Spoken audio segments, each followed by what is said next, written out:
Hi, David Odell here with OdellCompleteConcrete. What you're seeing there is the worksheet developed by John in his classroom of Hope Builders in Santa Ana.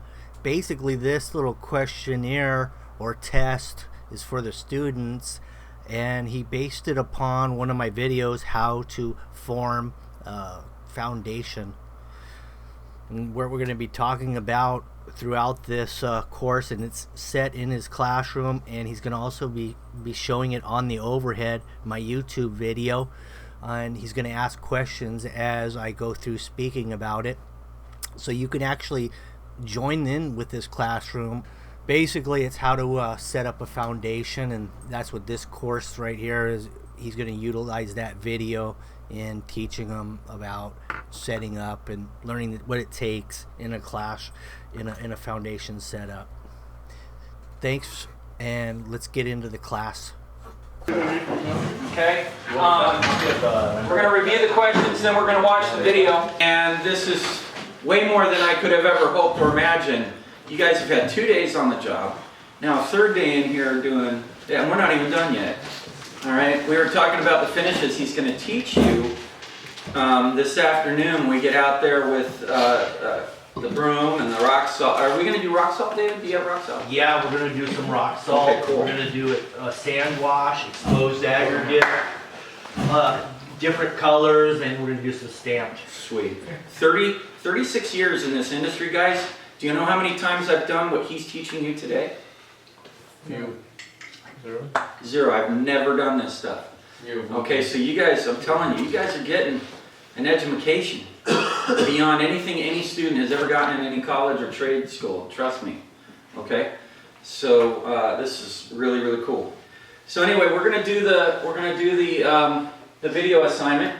Let's go down. I'd like you to read the questions first. Could I get a volunteer to read question 1, please? Because what I want you guys to be thinking about these questions as you watch the video.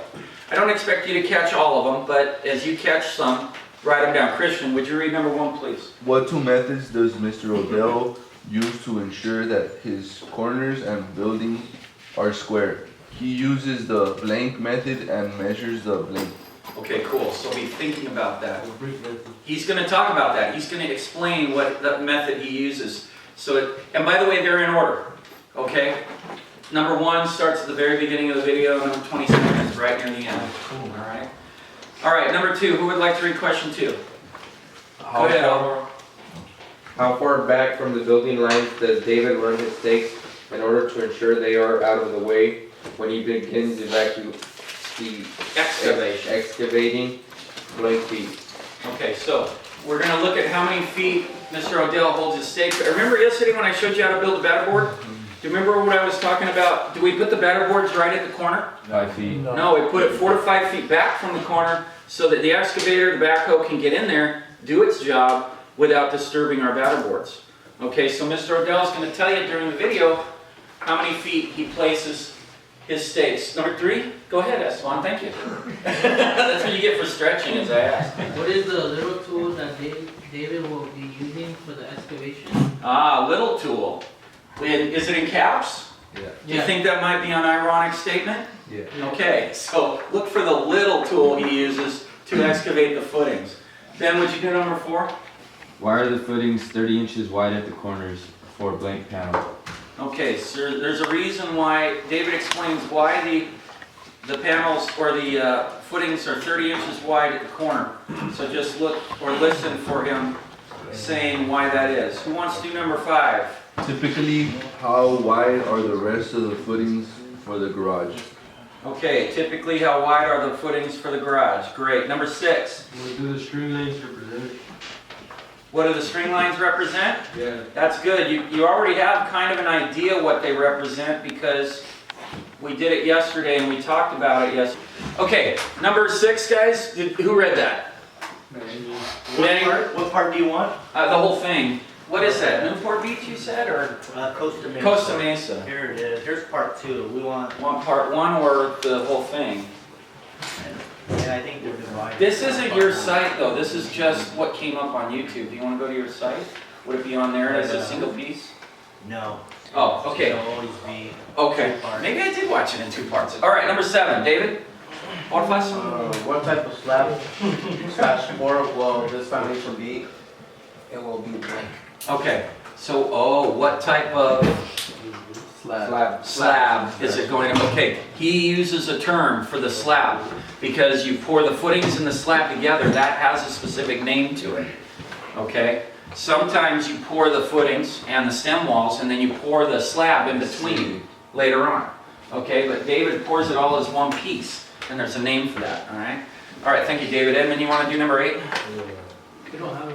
What does What? Martin Luther King? It means Yeah, the. Oh, that the yeah, yeah. footings, Well, we can stand foundation walls, fake and that slab out, though. will all be We can blank. fake it still. Okay, good. I'll be blank piece. One chisel. Was that right? Number 9? That same shape. What are the numbers, number 5s and number 4s that Mr. Odell refers to? They are the sizes of the blank used to reinforce the concrete. Okay, well, I kind of gave that one already, didn't I? We were dealing, good, thank you, Abel. The rebar. We were cutting and tying number 4, right? And then I brought out that stick of 10. All right, you see the pieces in there, Tim? Yeah. Those are from, you guys familiar with the A-Town development? It's on Coachella Avenue, it's huge, but we were on a field trip there and they gave us, I'm like, I want some rebar samples. 3 days later, the guy comes in with all these number 10 and 12. It's like, dang. All right, was that number 10, Manny, or number 9? Number 9, all right, 10, Oscar, please. What is the what is the on-center spacing of the number 4 rebar throughout the slab? Okay, so pay attention to the on-center spacing. You guys remember in your math yesterday that one of the word questions asked about spacing. Notice that whenever they talk about spacing, they don't talk about face to face, edge to edge, back to back. They talk about on center. Everything in our world is on center. All right, so if you're going to make a 2-foot cage, that's going to be 2 foot on center. Okay, out of the rebar. Was that number 11 or 10? Number 11, you want to do it, William? Number 11. Please. After the footings are dug and saturated, David screw compacts the soil at the bottom of the footing with well machine. They use a blank. Okay. We actually, no, don't write steel. You'll see. Tim was using it in the video that we saw yesterday morning. And I didn't know who you were yet. I only knew this guy by the video. Sorry, Tim. I would have given you a shout out in the worksheet. But Dave Odell is extremely handsome and young son. There you go. That's not creepy? Okay, cool. I'll do it. No. Are we on 12 or 13? 12. Who wants to do it? Thank you, Justin. Who will come out to inspect the soil to make sure it's compacted enough? Ah, yes. Soil compactor. A soil compactor. Very good. No. All right, número 13, por favor. Josh. Oh, you got it, Chewy? Go for it. When you're starting the front board, why do they hold the stakes back 1/2 inches back from the string line? Ah, that's a good one. Of the plane of the front board. Okay, why does Mr. Odell hold the stakes back 1.5 inches when he sets them? So pay attention to that. That's, I think, when you're doing the front face of the garage. Anyway, okay, number 14? Thanks, Jeff. Oh, Money's got it. You get 15, Josh. Go for it, Manny. What kind of level is Mr. Odell using to ensure the proper height is formed? Oh. We'll see what type of level he uses. What were we using on his job? What type of level were we using? The laser. laser. Okay, let's see if he uses the laser on this one too. I honestly don't remember if he used optical or laser. Josh, you got number 15? What does number 5, when David is talking about the rebar? Oh, okay, what does the number 5 mean? What does the number 5 mean when you're talking about rebar? 5 inches. Not 5 inches. 5/8. We'll talk about, again, I haven't taught you guys how to size rebar yet, so. Can I have the sheets there? 5/8 of an inch. Yes. Guys, when you're numbering rebar, each number, like I brought out number 10, okay, that's 10/8. Okay, what would 10/8 be? That's an improper fraction. It would be 1 and 2/8. Reduce that, it's 1 and 1/4. Okay, so a number 4 is 4/8. What's 4/8 reduced to? 1/2 inch.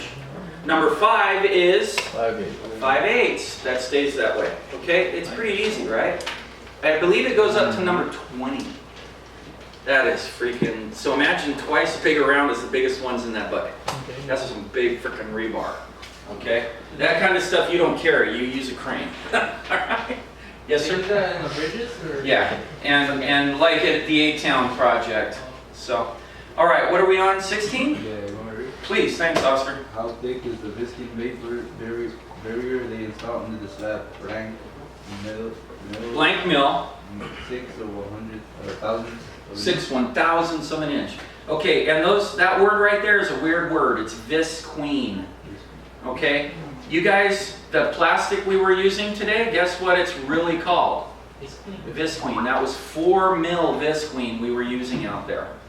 Okay, it needs to be a little thicker to be under a foundation or under a slab. So pay attention to when they put the visqueen down, how thick it is. All right, number 17. What do we call the stakes that are installed at 45-degree angles? Right. Okay. Mr. Odell referred to it once when we were working on his project. Acute. So acute, very good. It is not obtuse, that's true. Very good. An A to the math student in the back. All right, Osvaldo, you want to read 18? No, I'm alright. You're good, okay.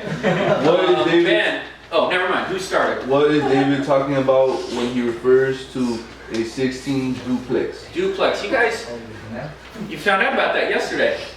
Yeah, Oscar said it. What is a 16 duplex? A nail, but what's special about it? It has Two heads. Two-headed nail. And why do we use a two-headed nail?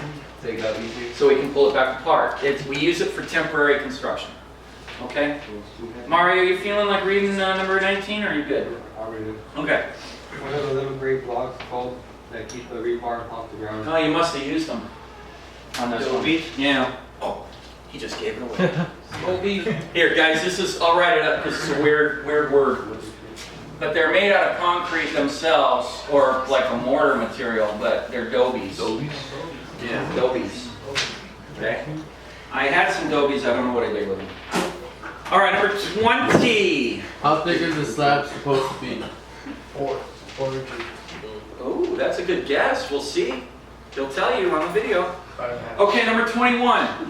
How many pounds? 46,000? That would be insane. Not 14,000? Okay, Mr. Odell, what is standard concrete PSI rating? 9.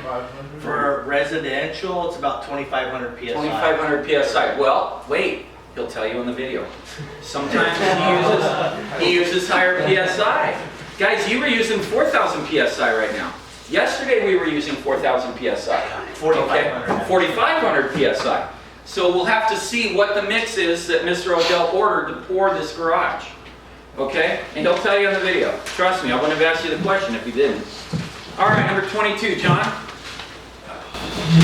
Mr. Odell is using 3/8 inch aggregate known as Pea Gravel in his concrete mix. Why is he using small rock instead of full-size 3/4 inch aggregate in his mix? Because he has to use a blank to place it. Who can answer that? You guys remember the PowerPoint yesterday, Ben? Concrete pump? Yeah, remember, you gotta use pea gravel when you run through a towed pump.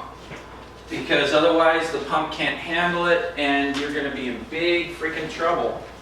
Because you're gonna have all that mud that you can't use, you're gonna have a pump that you're paying for that you can't use. And who was it that got in trouble with that? Was it Oscar? Yeah. Okay, Oscar learned his lesson, he's never gonna let that happen again. Okay, what are we on, 23?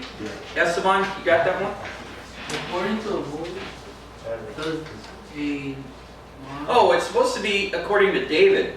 well, According to Avid. Apparently you're Avid now, David. according to average, does a Monolithic. monolithic slab pour require more or less concrete than a 2 or even 3 part pour? It takes plain concrete. Okay, so you're gonna put in there it takes more or less, so we'll find out when. So listen, when he's talking about the monolithic pour, he'll tell you normally this takes more or less concrete than if you did it in a multi-pour pour.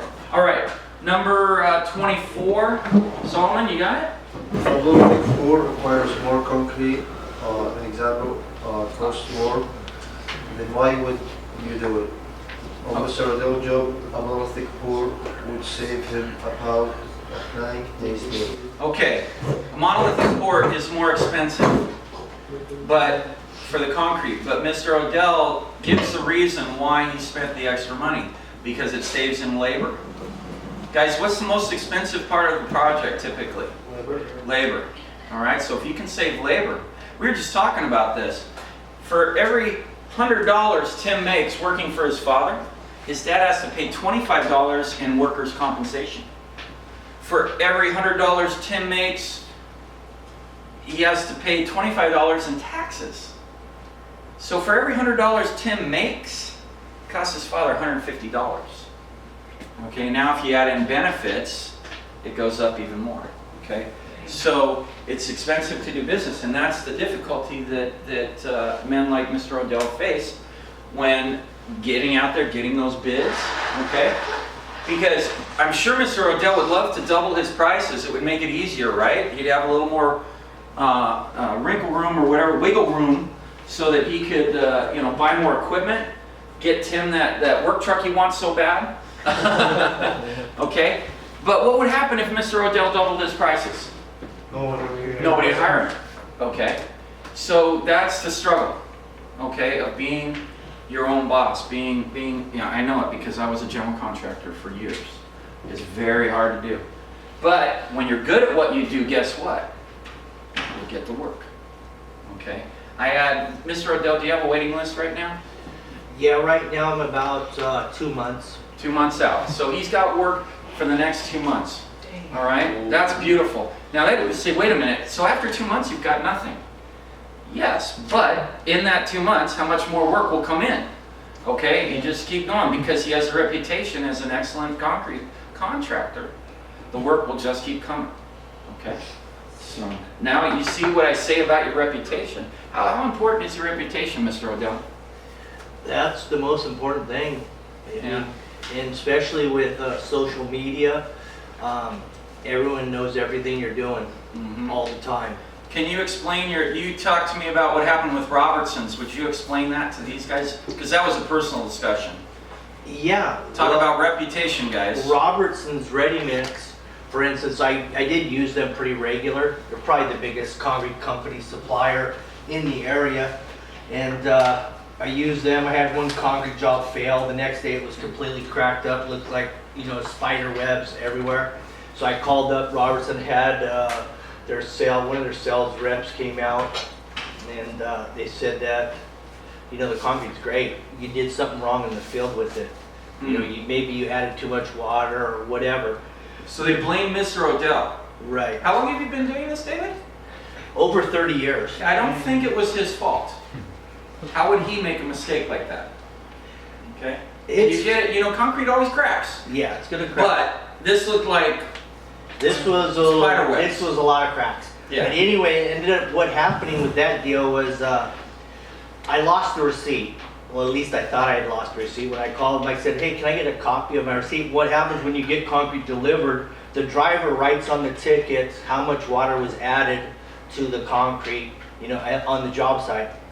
Typically, you don't really want to add any water, especially depending on the slump that they bring it. So what they do is, depending on how much water you add, they hand write on the ticket, and then you get a copy, they keep a copy, their copy goes back to the headquarters or wherever it goes, and it gives them a list of how much water is added. So I said, well, send me a copy because I lost mine. So they sent me one, and what it said I added 100 gallons of water to the load. Now, what would 100 gallons do? Yeah, you guys saw how much a little bit of water would change the concrete completely. They're saying he added 100. I have never heard ever of anybody adding 100 gallons. Yeah, exactly. So anyway, I started digging deeper to try to find my copy of the receipt, and I ended up finding it. And it didn't say 100 gallons, it just said 0 with a slash through it. That's how much water I really added. So I said, hey, how come the ticket you guys gave me says 100, my ticket says 0? So they phonied up the receipt, basically. They put a 10 in front of the 0. They put a 10 in front of the 0. So I don't do business with Robertson. And that's things you just learn as you go through it. That Now, doesn't they've matter lost- how big the company is. They've lost a They're good not customer. right. They're not always right. And that might be something to consider if you go into concrete, how Robertson's treated him, you know, they might do it to you too. So be careful. All right, thank you, Mr. Odell. All right, what number were we on, guys? 26. 26. Sarah, would you read number 26? How many concrete trucks will that require? Oh no, we didn't do 25. Yeah. Who said 26? You get to read 25 then, Manny.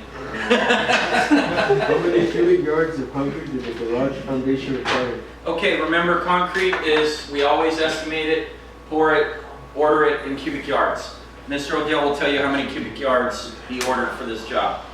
And what is it running, about $100 a yard, $130 a yard right now, Mr. Yeah, Odell? it's right around 100. Okay, so on a 10-yard truck, there's $1,000 worth of mud in there. Yeah, that's Okay. right. All right, last one, number 27, who wants to finish us? What two types of hardware do Avid and his crew have to install before Here's the D missing again, I'm the sorry. farms are inspected? J, blank, and blank downs. Okay, so David, I gotta go back and put, for some reason you're very avid. I don't know what's up. Okay, all right, so good. Now we all have an idea what we're looking for. We'll watch the video, which is 30 minutes long, and then we'll see who gets the most right. Maybe we'll have a prize for the person that gets the most right. Okay? Everybody gets pasta. Everybody gets pasta. Oh, it's a pasta day. All right, can you guys see enough to write back there if I put both off? Not really. That's cool. You're okay? You guys can still see okay up here though? Okay, let's do it.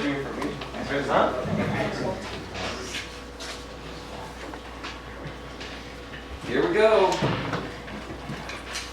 Well, great choice of music, Mr. Odell. That's Timmy's choice, actually. But it isn't his This is our choice. first day at this particular job site. What we have here is a new garage going in from the ground up. We have the pad that was already graded prior to me arriving. And I'm hoping that it was graded properly because I don't want to have to do a lot of extra pad work. I just want to dig my footing, set my forms, and go from there on out.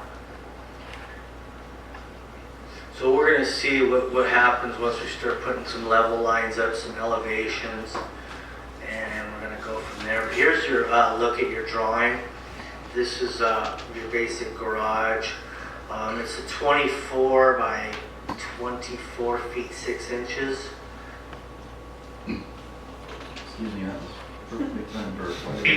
There you are. We're building a garage here. This is the foundation. This actual dirt area has been over excavated, recompacted, so it's over 95% its optimal compaction right now. So we've got all of our square lines you can see here. We put this up at 24 foot, and then we squared the corners with the 6-8-10 method. You guys catch that? That was definitely one of them. How did he square the corners? 6, 8, 10, or you might call it the 3, 4, 5 as well. That's Pythagorean theorem, math at work, guys. And then we also measured diagonally from one corner to the other to verify that everything was square. So we've got that. So these stakes are offset about 5 feet from the corners. That way we can leave them there and run the equipment in here to start excavating. We've got a little tool here that we're going to be using. There's the little got tool. This from Baker Tool Equipment Rental. As you can see on the sign there, Baker Rentals. Sucker looks brand new. Equipment. This is the first day this thing's going to get used. Nice. Break it in. You get to break it in. Yeah. These footings here on all these corners are 30 inches It's a wide. mini excavator. That's for your shear walls. And this is on either end of your opening. This is what we This usually is call a drive-through garage. So call it'll them a be mini X. garage door there and here, just for ventilation purposes, really. You won't have to run AC or anything. You get a nice breeze because we're real close to the ocean here. And that's the idea of having both ends open on this situation. So 2-foot wide footing through the middle. You can see this line is building edge. This is your footing width. Right here, 6 inches is your stem wall, and then your slab. This is going to be designed and set up for a monolithic pour. In other words, we're pouring the footing, slab all in one shot. It's getting 4 number 5s all the way around it, 2 top and bottom. And then we've got verticals that continue across the slab. And I believe it's 18-inch centers on the number 4s. So it's going to be pretty beefy. Anyway, we're going to get to it. I'm going to start digging and moving dirt. Here I am in the excavator. I've got a 2-foot bucket on here. These particular plans were kind of drawn out as a 2-pour system, meaning they want to do the footings, below grade as this 1 pour and then come back, and rebar down into the footing for the slab. So the way I'm going to do is going to be a little different than the plans suggest. I'm just going to do everything in one monolithic pour. That way I've got the pump truck out here. I got the pump truck here once. I got the finishers here once. Everything happens at once instead of multi-stages, multi-inspections and stuff like that. We're just going to do it in one shot. So what we have here, since we're bringing the elevation up in this backyard, all the dirt is staying on the job site. And I don't have a skid steer to move this dirt that I'm digging, so what I'm doing, instead of piling up and then pushing it, I'm just dumping it right into a wheelbarrow, and then I'm wheeling it about 100 feet away and dumping and making a pile over there. Once this garage floor is in place and it's built, then we'll move the dirt around and slope everything away from the foundation or garage slab, and then we'll pour the driveway after that. Yeah, that was pretty cool how you got it across there. How'd you like to get paid to do that all day, guys? Pretty cool. This is about 3 hours later. That's the whole perimeter dug out, as you can see. Is that you, Tim? No. I'm always the filmer. 2 foot wide. And there's all the dirt that was generated. Wow. Wow. Yeah, that is. So now this is day 2, and we're compacting the bottom of this footing. And what we're going to have is an inspector, soils engineer come out here and check the dirt, see if it's hard enough to pour concrete on. The way I cut this through with the excavators is it was pretty undisturbed, so whatever it is. So it should be pretty hard. This is just a little bit of, maybe a couple inches of loose dirt on top that I just compacted in. So now what I did here is I've driven all of my steel stakes. These are 4-foot steel stakes. The reason they're so tall is because we have a stem wall. We're 9 inches above the natural grade for the slab height, plus another 6 inches for your stem wall. And so that puts us well above the top. And then we're 2 inches below grade, 2 feet below grade. So we needed 4-foot stakes to get everything up and out of the ground, so we could actually tie wire the top together to hold the weight inside that stem wall, as you'll see in a few minutes here. So we've got all the stakes driven in at 1.5 back to allow for the forms I'm going to be setting. I just use 2x12 and 2x8 stacked around the outside perimeter. And on the inside, all it is a 2x6 that's been ripped to allow for slope on the floor, since it's a monolithic pour. So right now I'm double checking the string line to make sure that we're still perfectly square.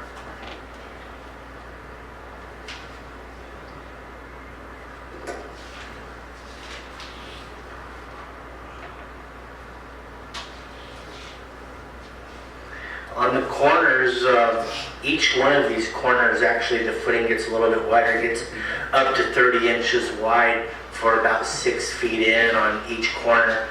And the reason for that is because that's the shear walls on the corners, and they have to be a minimal of 4 feet.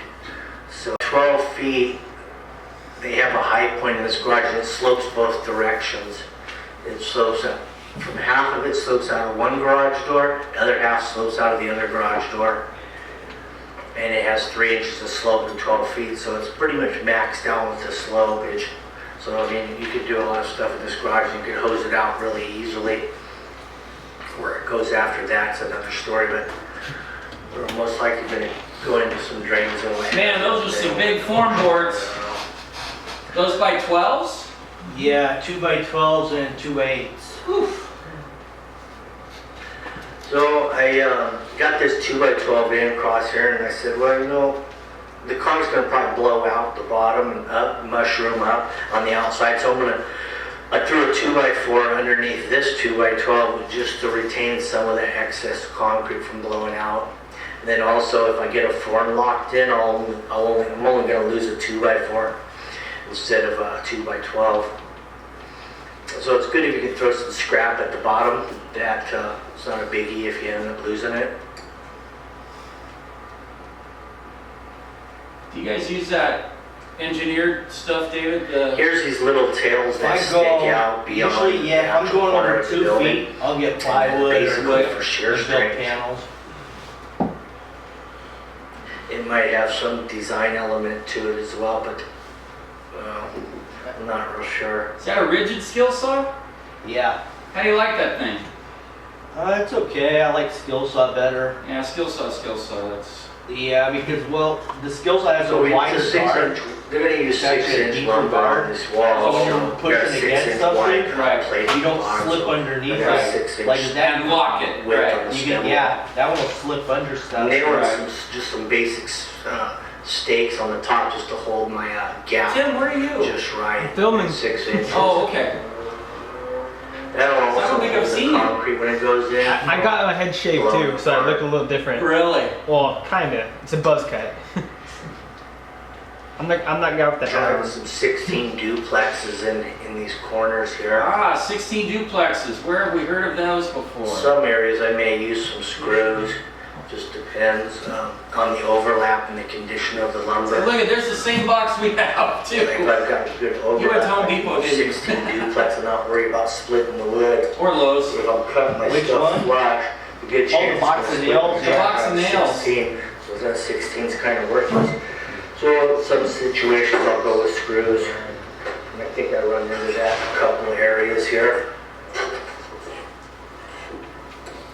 David, I don't remember. Do you guys oil these boards? Now I'm building this Yes. little freestanding form Yeah, out I of use the that, actual location where it's use gonna motor end oil. up inevitably going. And I dilute it a little bit with diesel fuel. You know, basically I got, like I said, we've got a 2x6 plate, which is really 5.5 inches. So what I did here on this freestander that I'm kind of forming out of the hole, I just grabbed some Is that you, Matt? 2x6s, stood those With up, the hat? slammed some wood on the Yeah. side of that, and that gave me the width, and it gave me the ends all in one shot. Now I cut off the extra 2x6 length, and now I'm going to suspend it over the footing hole, like so. Now we're just going to suspend this in the air drive. I like to use 8 duplexes on any of this kind of formwork. There's going to be a lot of people walking through here, getting plumbing, getting gravel in here, getting pump hoses, stepping over the footings. A lot of time when you step over footings, you end up stepping on the form. And 6 duplexes won't hold, so you got to use 8's minimal to support weight of people and other objects going in and out of the hole.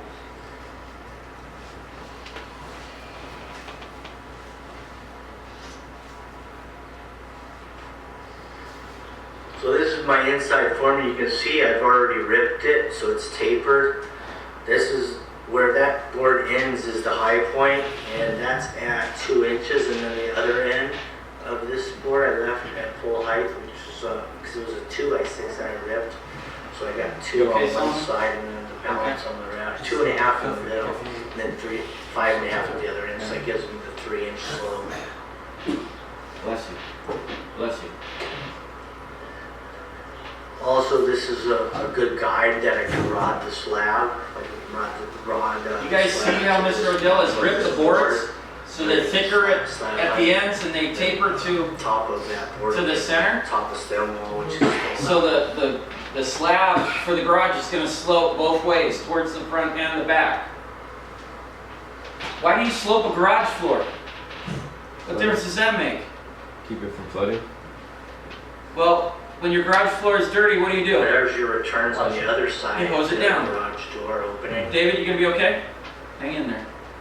Now, if you notice, these uprights are 4 foot, and I put them across from each other. That way I can wrap tire wire around the 2 steel stakes, and then they work as one. When the concrete weight hits it, then you're doubling the strength of your uprights by doing that.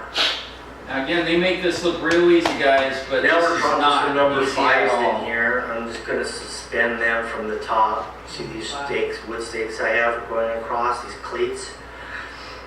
That's going to hold my whole rebar up in the air off the dirt. So we've got 6 number 5s, 2 at the bottom, 2 in the middle, 2 at the top. 3 inches up from the dirt, about 1.5 inches, 2 inches down from the top, and then wherever the middle is, another set of 2.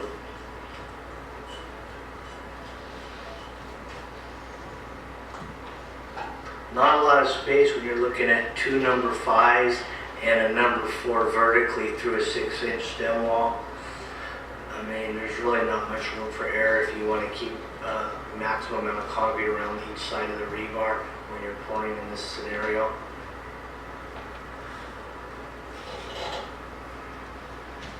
Sound blink.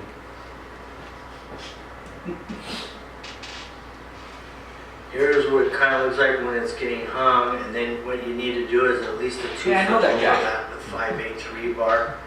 That guy right there.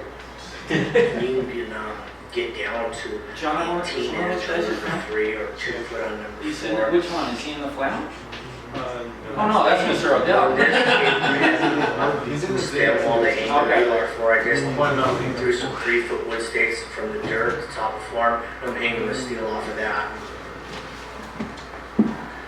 At 4 openings, we're discontinuing one of the sets of number 5 rebar since the top 2 are on the stem wall. There is no stem wall across the doorways. David, did you already oil the boards? Yeah, I already oiled them. Okay, because you So they can't get turn that oil on the rebar, Right. right? And that's Yeah. stem wall door opening. Guys, why would he oil the forms? What's the point of oiling the forms? So the concrete doesn't stick? Exactly, so the concrete won't All bond to this it. grade in the middle, that dirt inside, Yes. should be, we got a 5-inch slab thickness. Hold and that. calls for 3 inches of gravel, so should be 8 to 9 inches. Is that Sam? From that dirt to the top. My other son. Oh, that's your other son, yeah. Wow, look at that. Tim, how many, is that 2 days worth of work, 1 day's? Single-story garage. It might be 3. 3 days, then, yeah, Two to well, three. according to the video, it's been 15 minutes, I mean. Here's what it looks like the day before inspection. We got some dobies at the bottom. 'cause like There's I said, dobies, guys. A little bit of extra steel where the corners get wider. So we had to throw some dobies in to support that extra load. But all those stakes are gonna be in the concrete when it pours. So they're gonna have to pull all those after they've got the concrete poured. And again, why are they watering down the dirt? What's the point of that? Well, it does help compact it, but remember, Helps the concrete I've set already evenly. oiled so it all doesn't these suck the forms. water out of the concrete too Yeah, fast. so you have to oil the floors before you put the steel in these situations when you're dealing with inspections. Is to get oil on the rebar.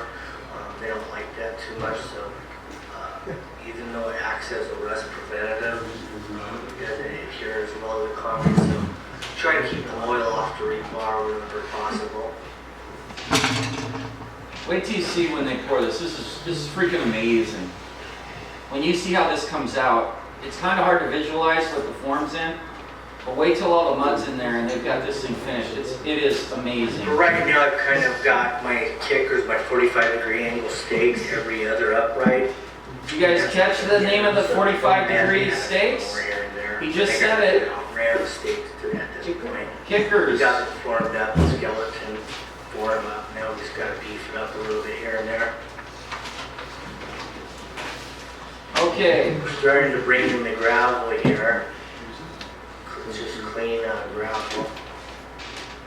So you're going to put down a bed of What I'm gravel? doing here is I'm adding, normally we have to have the 6 mil visqueen, but I just took some rough spots out of the natural grade with the gravel. So That's your buddy Sam? Down, I have a nice Okay, flat cool. surface. Now I know Sam. Now I can start throwing the gravel on top of this 6 mil.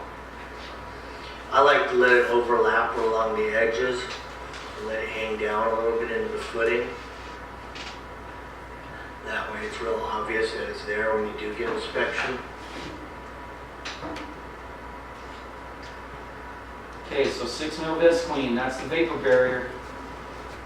It'll keep water in the soil from percolating back up into your concrete. Now all I have to do here is just pull a string line across underneath the stem wall form, and that gives me the grade. And we're gonna be shooting for a 5-inch thick slab. I know. Measure down from my line. Well, the wheelbarrows, Because of the back of the shadow, you know, they're filling up.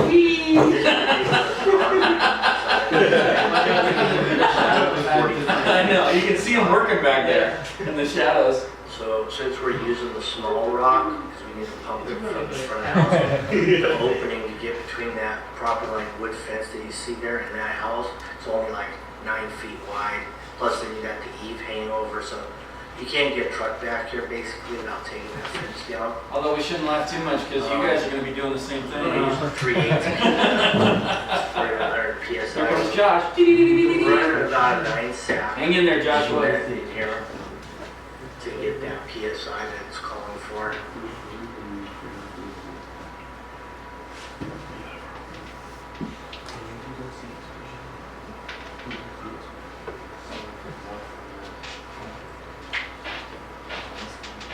Five inches thick of gravel. What is the point of the gravel, David? That's what it called for on the plan. It's just what it is. Yeah. Because we usually do put like DG or something. You're going to use a little bit more. Yeah, it's basically a material that's clean. Oh, okay. It could be sand, it could be a gravel, but it's a clean material that won't affect the concrete. Gotcha.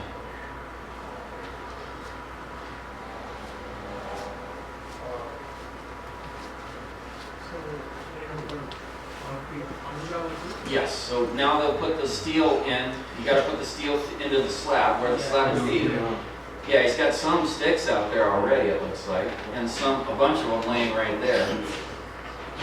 So once Mr. Odell gets all the gravel in, then they can probably start installing the.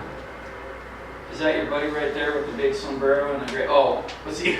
Once the concrete starts going into the footings, which what those will just. We got 3 trucks going in here, 3 full truckloads. It's going to be 30 yards plus, just for this garage slab. Okay, did you get how much mud there's going to be? These right here, these number 30 4 yards rebars that are being plus. bent right now are your So that's verticals. $3 grand plus just in mud. Slab steel into the foundation steel, and those are going to go every 2 feet. The long part of these tails on this 2 foot is going to go into the slab, a little short leg. Wow, David, you're even faster in this video. Yeah, I'm going to shoot them right down the middle of my number 5s. And that's also where the J bolts that tie the plate. Guys, that's Mr. Odell's signature right there. That's Tim's signature. Their work is their signature. What does their signature tell you about them? 18-inch centers, Quality, very good.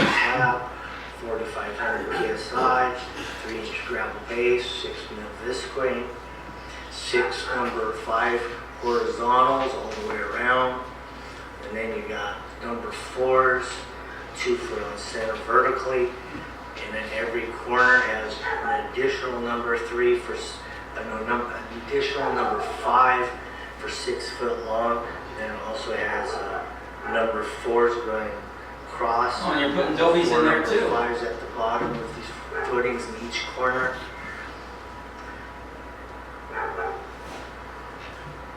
Wow, that is clean. And what we have to do here is we're going to have to start hanging the hardware. All the J-bolts have to be in place prior to inspection, all the hold down hardware. Well, here's the verticals that we'll be dropping in. These verticals will also help support the slab steel from sagging, since there's really not much under it at these edges as we roll the gravel off. Hang in there, Josh.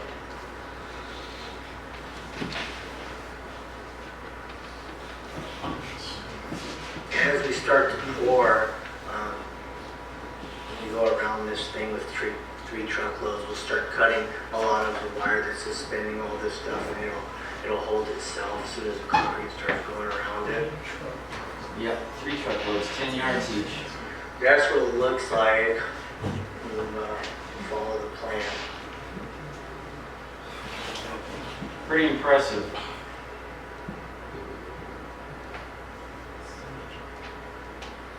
That's a signature. These verticals that you're looking at were really designed for a 2-pour process, but I threw them in anyway, even though I'm doing one 1-pour system. So this garage Those is going to be a lot stronger than it was designed to be. The slab in a 2-pour scenario, but now it's a 1-pour, but we still got the verticals there, so this is a lot stronger than the original design. But you don't want to have to ever tear the slab out though, because it's all part of the foundation at this point. Better. You guys see the anchor bolts, the J bolts? How he's got them held in those temporary brackets so they can pour the concrete around them and they'll be perfectly placed. There's a lot of coatings that are really good for indoor use. There's not many that are good for outdoor use, but a lot of good ones for indoor.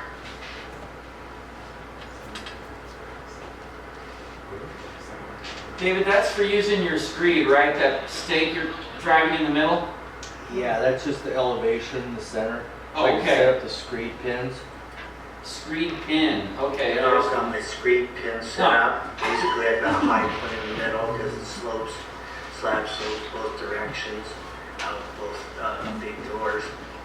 So he's got doors at both ends, Here's all David? your bolts. Yeah, that's right. 3/4 inch, 12-inch long L J bolts. Kind of unusual, really. It's kind of an unusual setup with 2 doors on either end, and one door doesn't quite there. You'll see those happen to be a 5/8 diameter that actually go through the corner posts on these door openings. Anyway, thanks for watching my video. And if you ever want to build a garage for it's not going to move. Not going to move, that's true. And the pour video is... Don't forget to watch part 2 of this, which will be the actual pouring. Sorry, I didn't mean to cut you off, David. This has nothing to do with him pouring. Alright, now for the moment of truth. All of that hard work's going to come together in the pour. This is David Odell with OdellCompleteConcrete. Here's the setup of the garage foundation, and we're starting to pour the concrete. We're going to go 3 loads. We're going to go 32 yards on this job. So I'm kind of thinking my first 2 loads are going to go into the footing. So we're going to go ahead and seal that up with the first 2 loads. Give that a chance to dry. Man, that's a lot of mud. Top it off, and that'll stop the concrete from pushing out and up underneath the floor. David, you hire finishers when you have bigger slabs to do? Yes. So that guy, the J&D, is a finisher, I assume? Yes. Okay. So there's not a lot of work to do at I had this point. 3 extra It's just finishers on this dragging the hose Oh, wow. around, Really over. just filling up the big hole around Really the only perimeter. need probably 2. Mm. Labors is the crucial thing on this because all the lumber you gotta strip and all What the I stakes. did was Yeah. the spacing of these trucks. I got the first 2 back to back, and then I gave me about a 40-minute pause for the cap off. And that way the footing has a chance to set and it won't run out the bottom as much. Wow. So this is the second load here. That's a lot of I'm mud. working on the third load. And you can see that we topped off the stem wall. See him on the screeding? one side. It's holding real nicely.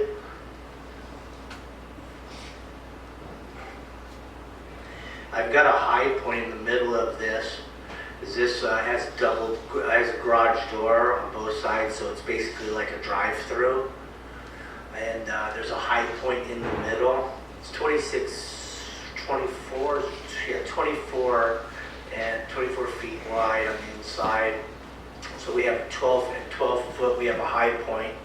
So water drains inside this garage in both directions out the big doors. It has 3 inches of slope and 12 feet. So all I had is one pin set in the middle to screed off of. And then of course my curb forms on the inside where the slab is. Those are all ripped from 2.5 inches Look to at that. 5.5 inches. Already stripping Basically, forms. 2x60, you start at 0 and rip it to 2.5. And then you have your built-in slope that you can rod the concrete to, and that gives you your slab slopage and grade. Can you guys see the double slope? You see he's going to about the Pull center. these up, You right? see how it slopes forward and slopes right back? now, you can see some of them out What already. kind of trowel is he using? That's probably one of them. He's using a Fresno. The one with the rounded edges is a Fresno. Out of the 70. Joshua, do you need to stand in the back? So it was pretty good. No? I ended up just All I'm cutting getting off is the grind, this. or 3 of them. I So know instead of how 4 to foot, it's fix gonna take that 3 3-footers and 67 4-footers. It was all said and done. So I'm gonna leave all those 45-degree angle stakes, since they're not in the concrete, and also holds the form there, which is good for the curing of the concrete. By leaving that form, and then also you don't have to worry about Guys, anybody do the math on it? How much does that slab weigh, or how much does that foundation weigh? All the anchor bolts are 4,050 pounds per yard. That's required for inspection. 32 yards. All we have to do is pull the plastic clips that we're holding. That's in like place. over 120,000 pounds of concrete. 126. Yeah, add in the steel, We you had get 3/4 130,000 pounds for that anchor foundation. bolts. That was the diameter. When Mr. Odell said it's not going And anywhere, then on each corner. it's not going anywhere. Door openings, we had 4x4s going in, so they had a side. See, now the stakes that are down in the concrete are coming out. 66 or something like that. We just had an anchor You bolt. gotta know when to pull them, that's the trick. Going into the 4x4. You pull them too soon, what happens? It's the stem wall goes. We ended up edging this. If you wait too long, you can't get them back out. On the inside. So it's really a trick to get them out at the right time. Same day and finish the inside of this. Now we went backwards in time. Because it may be exposed depending on. It's Groundhog Day. What they do on the inside of this. We're living it over. garage When they frame it, drywall and all that, but I wanted to strip the form, and if you edge it, you know the form's gonna come away a little bit cleaner, and it's not gonna get stuck on the top. The guy's using a big wooden bowl float. You see that? This is But all this amazing. Look wood, at I that. had oiled, when I oiled it a few days, you have to oil it before you put the steel in this It's situation. that funny trowel. You don't want to get the oil on the rebar, because if you do that, That looks so then weird. You're not gonna pass the inspection. So you're gonna oil in there. It's amazing how fast he is with it, huh? As good as it would be to be oiled the same day, but it definitely helps. Oh, the knee boards. What do you call it? Skidder? What do you call those, Tim? So here we are with Yeah. sliders. and Sliders. That's the word I was trowels. looking for. We've already funny troweled this. We've hit it with big blue and a couple Fresnos. And this is our final pass. And Look what at it that. looks like when it's all done. And what we'll do here the next day, I'm going to strip these forms. The framer's going to come in I'm gonna lay some 2 mil plastic on this slab. Then I'm gonna lay some 1/2 inch drywall over that. And we'll start Isn't that framing beautiful? away, and that way if anything falls onto the slab, it's not gonna ding or scratch it. Also acts as a nice curing, it'll cure the concrete, hold the moisture in too with that particular system. So you end up with a stronger piece of concrete in the end. That is It's all beautiful. said and done, and you're gonna have a nice Yeah, you can definitely see the slope now. Yeah. In the old days, I used to cover them with burlap bags and then keep them wet. I just throw some disc scrape, some drywall. They have some curing compounds you can buy and spray on there too. But water curing is definitely by far the best. But in order to do that, Guys, you see the hold down bolts? That's where the framing is going to be bolted down to the foundation. And then Those bolts are what hold the garage, the framed garage to the garage foundation. Without those, with a big earthquake, the garage could literally just slide right off of the thing. Christian. Okay, the forms are stripped all the way We around have now. one little chip on the outside form, so we get an end patch, and you'll see it right there. It's just a little privacy thing. They're going to frame a little wall on it. There's your sewer coming out of the side of that wall for the restroom or sink. There's also some plugs. Oh, there's going to be a restroom in Also there? have the Yeah, conduit oh, set up, wow. new sub panel. That's truly a man What's cave. unusual is those are 3/4 inch by That's what the guy wanted it 12 for. inch anchor bolts. Hmm? Plate, That's what he wanted it drop for. down Oh, really? 5/8 diameter for the 4x4s. But Look at that stem wall, man. Those things are huge. And the footings are monsters underneath if too. you want to do a garage floor or shed or slab or something like that, this is the type of floor you want That's to do. a beast.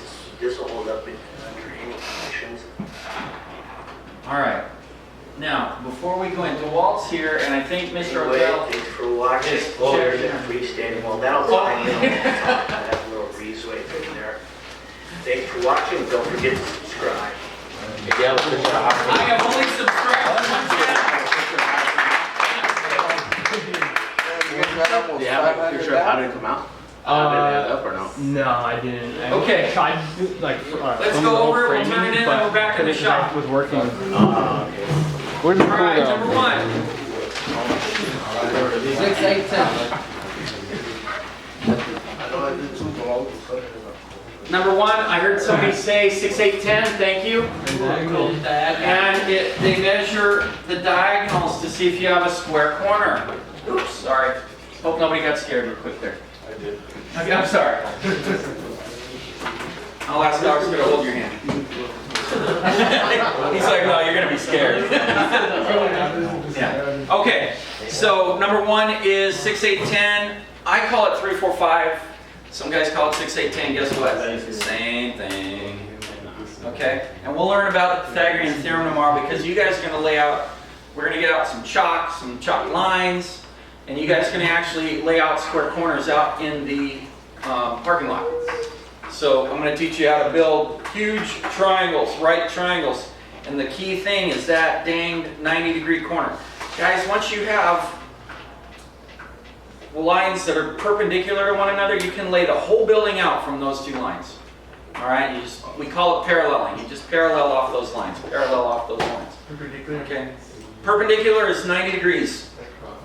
Right, now when you've got this and you know that they are 90 degrees to each other, now we can parallel measurements off of this wall, and we can parallel measurements off of this wall, and every line will be, everywhere they cross will be 90 degrees as well. Because almost every building we build, all the corners are 90 degrees. It's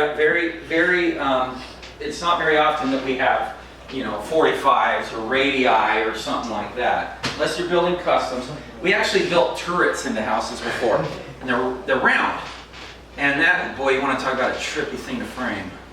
So, anyway, number two, how far back from the building lines does David run his stakes in order to ensure that they're out of the way when he begins excavating? 4. He actually said 5. That's what I said yesterday, 4 to 5 feet, right? So, and you can see when David starts excavating, okay, he used stakes instead of batter boards, but the stakes could stay up because the excavator wouldn't bump into them because they're far enough back. All right, number 3, what is the little tool that David is using for the excavation? A mini X. Okay, a mini X.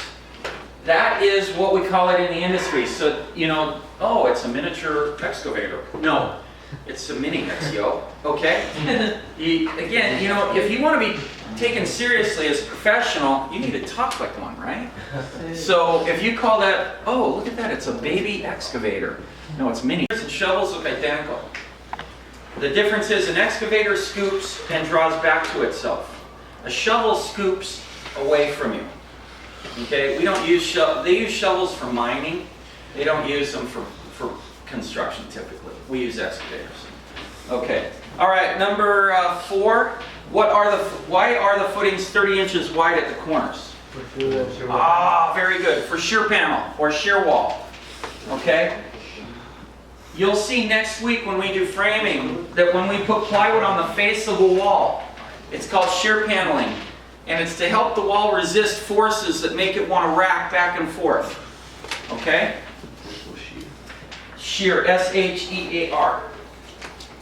Shear panel is named because it helps the wall resist shear forces. Okay, and in California we get a lot of shear forces. What creates shear forces? Earthquakes. What else can create shear forces besides earthquakes? Think about it. Well, if you lived in Tornado Alley, okay, what does the tornado bring, or the hurricane bring with it that would cause a building to want to rack? Wind. Okay, high winds create shear forces as well. Okay. Number 5, typically how wide are the rest of the footings for the garage? 2 feet. Okay, Mr. Odell said he had a 2-foot bucket put on that brand new beautiful mini X.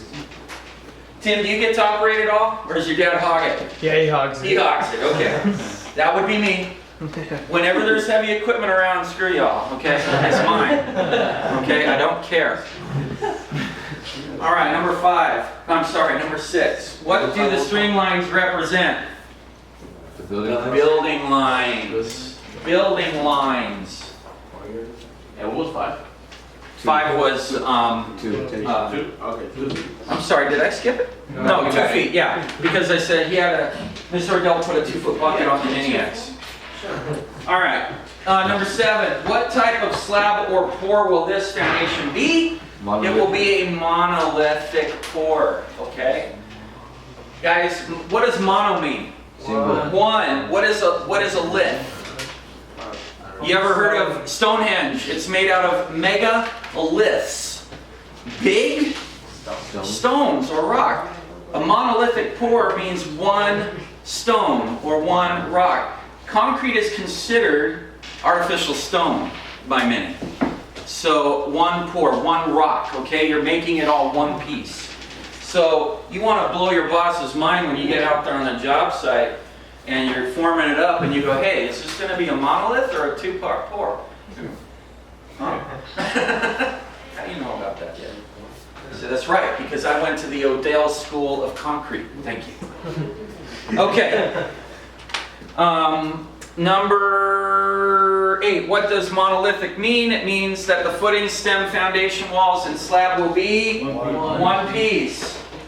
All right, number 9, what are the numbers 5? What are the number 5s and 4s that Mr. Odell refers to? They are the sizes of the rebar used to reinforce concrete.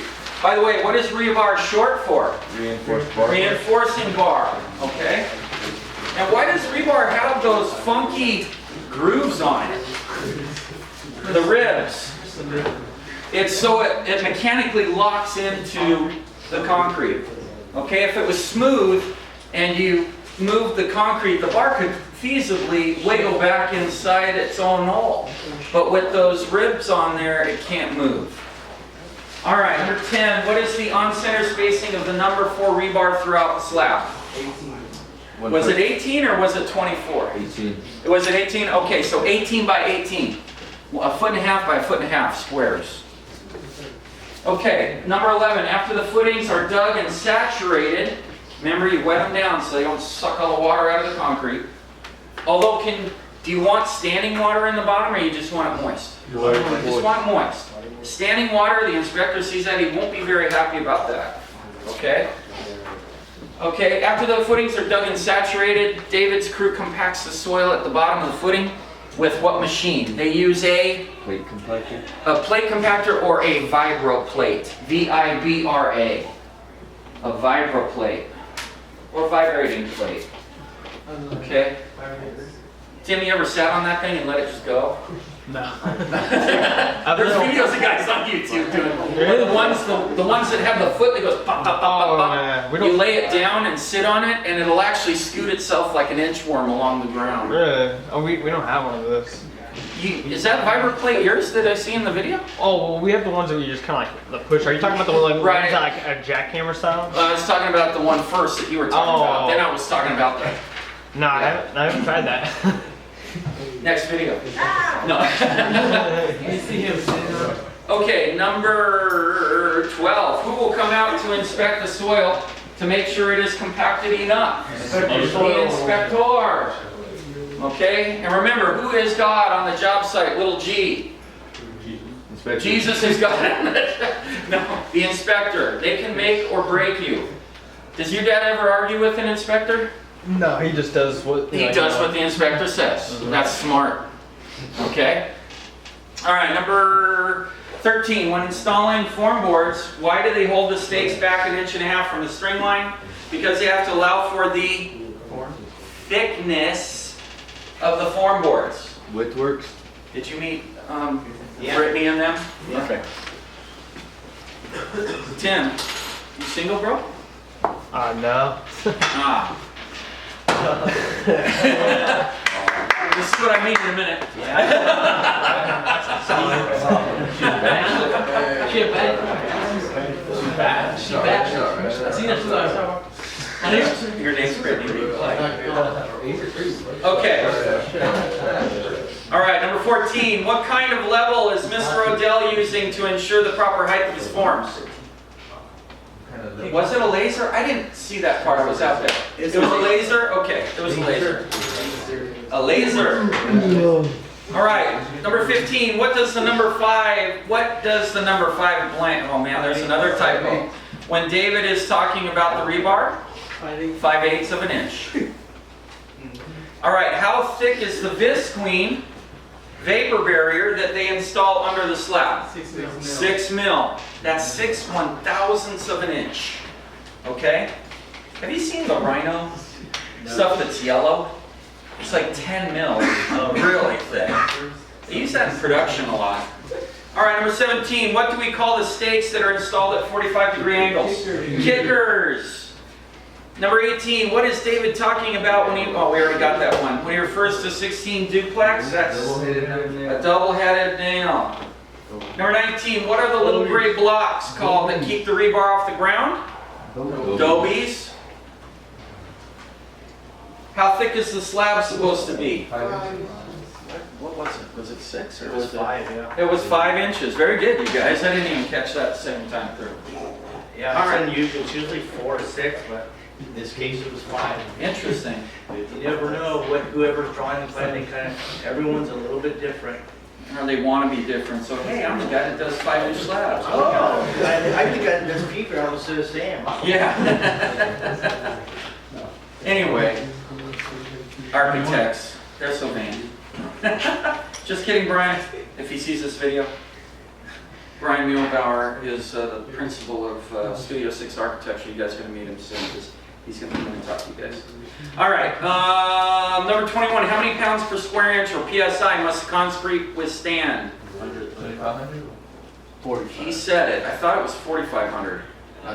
Do you remember? Yeah, 4,500. 4,500. So 4,500 pounds per square inch. All right, 22, we should already know the answer. Why does Mr. Odell use pea gravel in the mix? Because it had to be pumped, okay?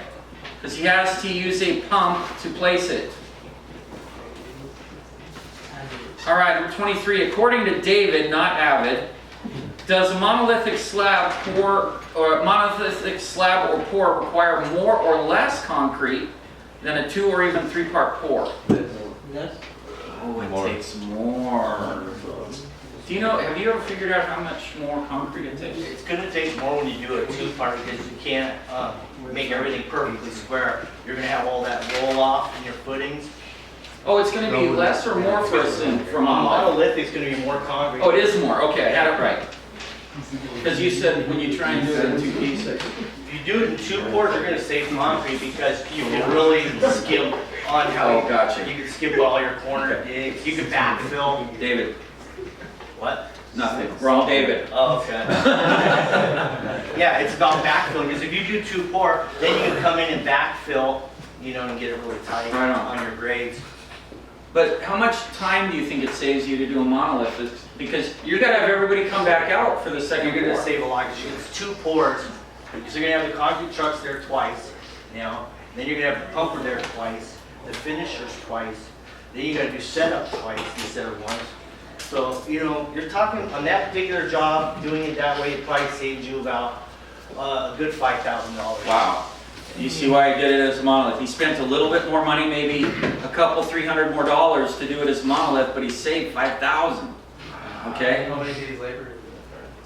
Yeah, labor too. I mean, the labor would be double as well if you do it in Right. 2 pour. What was it? What did it end up being? A 3-day, 4-day? That was only about, because we had some downtimes, we had to wait for inspections twice.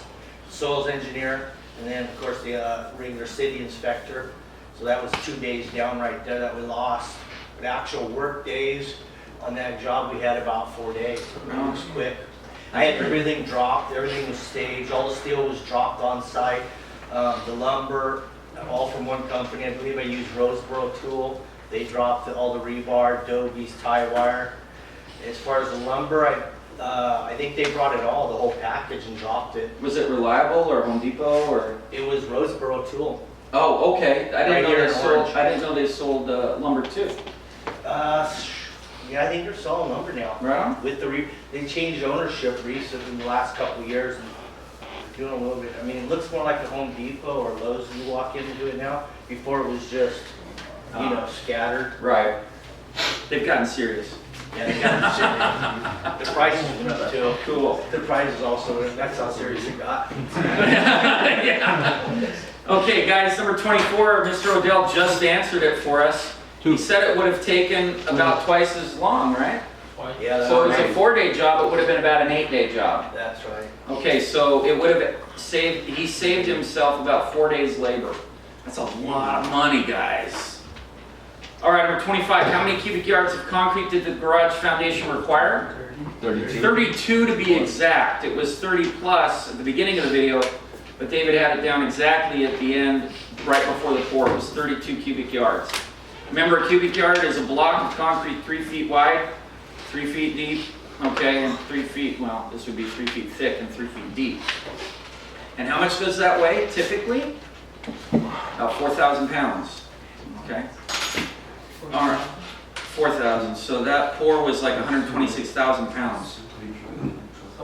About as much as my hamburger. Okay. All right, I woke Josh up, yay! Number 26, how many concrete trucks will that require? 3. Ooh, how many yards do you get into a truck? 10, 32 yards. Yeah, and a bucket. So you need 3 full trucks. And then, now, Mr. Odell, they don't like sending out trucks with only 2 yards in them. So Yeah. they're gonna stick you for that, aren't they? Yeah, that's right. You have a short load A fee. short load. So every yard under they consider a full load 9 yards. So anything under 9 yards is an additional, I think it's $20 per yard under 9. So if you're getting 2, so you're seven yards short of a load. So that's about $90 on a short load fee. So However, Bender Concrete, which is who I use, they have a flat fee for their trucks. So there is no short load fee. Right on. It's not like Robertson. That's the way to do it. And there's no overtime fee with Bender. Like they have standing time. Those trucks typically, if you're using one of the bigger companies, you're gonna spend for stand time for every minute over the allotted time you have to unload that truck. It's $2 a minute. So if you have 45 minutes to unload a 10-yard truck. 10 yards, you have 45 minutes to unload. Now, every minute over that is $2 a minute. Wow. And that's how Robertson gets you, because they go in low and they hit you hard going out. Yeah. So Oscar, you see how quickly that can escalate. Yeah. Oscar lost his shirt yesterday in our scenario. He was a new concrete guy and he ordered the wrong mix to go with his pump. And so the pump couldn't pump the regular aggregate. Oh, yeah. So he had 10 yards of mud that he couldn't do anything with. That's Couldn't costly. get, the truck had already been out of the yard for over an hour, couldn't get back in time. Now where does he dump the mud? He's got to pay for it, though he can't use it. The pumps showed up, he's got to pay for him. Yeah. So poor Oscar. So we're taking an offering afterwards to help Oscar get back on his feet. I